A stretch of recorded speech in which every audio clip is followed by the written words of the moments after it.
আসসালামু আলাইকুম প্রিয় দর্শক, আজকের ভিডিওটি মূলত মেয়েদের নিয়ে বা নারীদের নিয়ে। অনেক মেয়েদের প্রশ্ন ছিল যে কত বছর পর গর্ভধারণ আর সম্ভব নয়, বা একটা মেয়েকে যদি মাতৃত্বের স্বাদ গ্রহণ করতে হয় বা বাচ্চা মা হতে হয়, তাহলে কত বছর বয়স পর্যন্ত স্বাভাবিক প্রক্রিয়ায় বাচ্চা কনসেপ্ট করা বা মাতৃত্বের স্বাদ গ্রহণ করা সম্ভব। তো বন্ধুরা, চলুন চলে যাই মূল আলোচনায়। আমরা যদি এই প্রশ্ন উত্তর খুঁজি, তাহলে আমরা মেয়েদের জন্মের থেকে তাদের যে প্রাপ্তবয়স্ক পর্যন্ত তাদের ডিম্বাণুর যে একটা পরিসংখ্যান, এটা যদি দেখি তাহলে খুব সহজে এটা বুঝতে পারবো। একটা মেয়ে শিশু যখন জন্মগ্রহণ করে, তখন প্রায় 10 থেকে 20 লাখ ডিম্বাণু নিয়ে সে জন্মায়। কিন্তু বয়স বাড়ার সাথে সাথে ডিম্বাণুর সংখ্যা ধীরে ধীরে কমতে থাকে। আমরা যদি বয়স ভিত্তিক গবেষণামূলক হিসাবটা দেখি, তাহলে সহজে এটা আরো বুঝতে পারবো। একটা মেয়ে যখন জন্মাচ্ছে, জন্মের সময় 10 থেকে 20 লক্ষ ডিম্বাণু তার মধ্যে আল্লাহ তাআলা দিয়ে দিয়েছেন। যখন কিশোরী বয়সে উপনীত হচ্ছে, তখন এই সংখ্যাটা কমে 3 থেকে 4 লাখে চলে আসতেছে। যখন দেখা যাচ্ছে তাদের প্রজনন বয়স হচ্ছে, অর্থাৎ বয়স যখন 16 থেকে 30-এর মধ্যে চলে আসছে, তখন এটা ধীরে ধীরে অনেকটা কমতে থাকে। এবং বয়স যখন 35 হয়ে যায় বা 35 বছরের পরে গিয়ে এটা দ্রুত কমতে থাকে। এবং বয়স যখন 45 থেকে 55-এর মধ্যে থাকে, তখন দেখা যায় যে প্রায় শেষ হয়ে যায়। এবার আসি, ডিম্বাণুর সংখ্যা কেন এমনটা কমে যায়, কেন ডিম্বাণুর সংখ্যা এরকম কমে যাওয়ার কারণটা কি?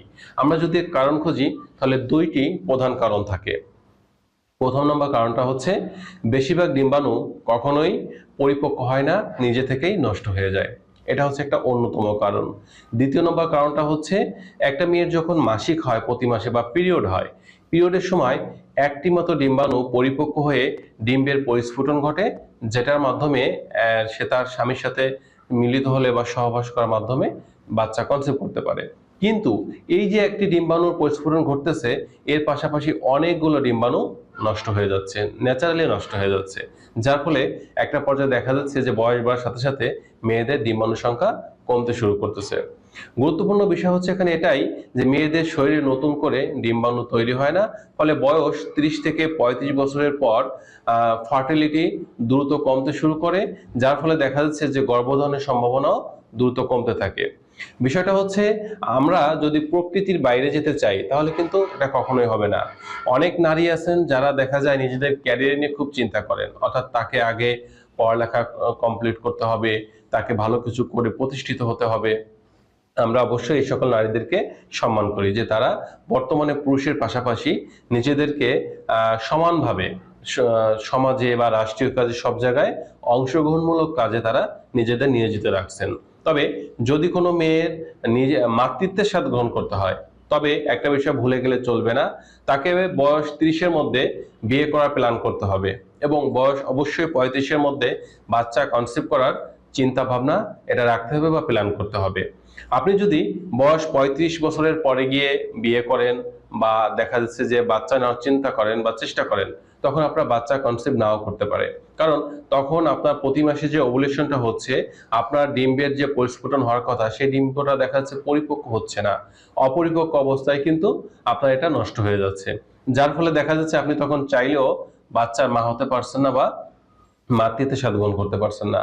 আমাদের একটা বিষয় বুঝতে হবে, যে প্রকৃতি আমাদের যে নিয়মটা বেঁধে দিয়েছে, সময়সীমা দিয়েছে, এটা কিন্তু আমাদের মেনে চলতে হবে। কারণ ডিম্বাণু কিন্তু নতুন করে আর জন্মায় না বা জন্মগ্রহণ করে না। এটা কিন্তু আল্লাহ তাআলা যা দেওয়ার প্রত্যেকটা নারীর শরীরে একবারই দিয়েছেন। বিশেষ করে আমাদের শরীরে, যেমন আমরা দাঁতের কথা যদি চিন্তা করি, প্রথমে একটা বাচ্চা যখন জন্মগ্রহণ করে, কিছুদিন পরে দেখা যায় তাদের দাঁত উঠতে শুরু করে, এবং এই দাঁতগুলো 6, 7 বা 8 বছর বয়সের মধ্যে কিন্তু পড়ে যায়, একা একা নর্মালি পড়ে যায়, নতুন করে আবার দাঁত গজায়। এই যে যে দুধ দাঁত পড়ে গিয়ে আমরা যেটা বলি যে প্রথম দাঁতটা পড়ে গিয়ে দ্বিতীয় যে দাঁতটা উঠলো, কোনো কারণে দাঁতটা যদি পোকা খেয়ে দেয়, ভেঙে যায় বা পড়ে যায়, নতুন করে কিন্তু ওইখানে আর দাঁত গজানো সম্ভব না।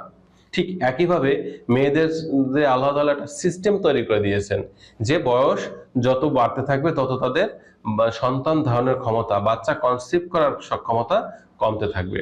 এই জন্য যে সকল নারীরা কর্মজীবী, শ্রমজীবী আছেন, বা নিজেরা নিজেদের ব্যবসা বাণিজ্য প্রতিষ্ঠিত করছেন, তাদের যদি মাতৃত্বের স্বাদ গ্রহণ করতে হয়, বয়স 30-এর মধ্যে বিয়ে করার চেষ্টা করবেন, এবং সর্বোচ্চ 35-এর মধ্যে গিয়ে বিয়ে করার চেষ্টা করবেন।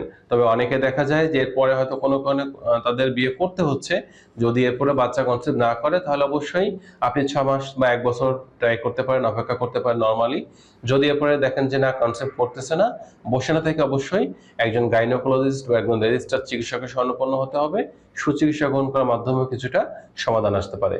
তো বন্ধুরা, এই ছিল আজকের বিষয়। সকলে ভালো থাকবেন। স্বাস্থ্য বিষয়ক তথ্য বা পরামর্শ পাওয়ার জন্য কমেন্ট করতে পারেন।